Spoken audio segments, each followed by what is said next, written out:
செய்தி வாசிப்பாளர் சேயோன் வணக்கம். இது உங்கள் சேயோன் வழங்கும் முக்கிய அரசியல் செய்தி தொகுப்பு. தமிழக அரசியலில் தேர்தல் முடிவுகளை முன்னிட்டு புதிய பரபரப்பான தகவல்கள் வெளியாகி வருகின்றன.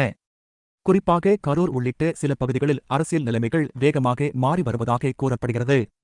அரசியல் வட்டாரங்களில் பேசப்படும் தகவல்களின்படி கடந்த காலத்தில் நடந்த சில நடவடிக்கைகள் மற்றும் குற்றச்சாட்டுகள் மீண்டும் கவனத்திற்கு வரக்கூடும் என கூறப்படுகிறது.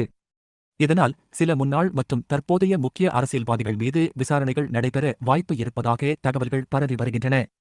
இது அதிகாரப்பூர்வமாக உறுதி செய்யப்படாத தகவல் என்றாலும் அரசியல் சூழலில் இது பெரிய பேசுபொருளாக மாறியுள்ளது. ஏன் இந்த விவாதம் முக்கியம்?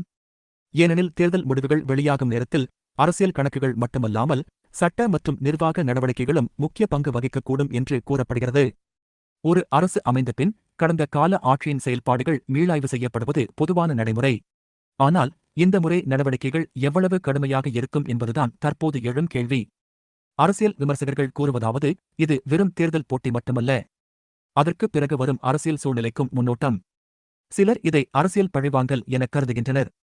மற்றவர்கள் இதை சட்டத்தின் இயல்பான நடைமுறை என பார்க்கின்றனர்.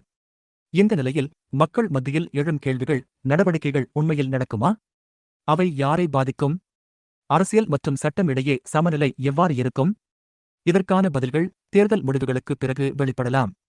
தமிழக அரசியல் தற்போது ஒரு புதிய கட்டத்தை நோக்கி நகர்கிறது.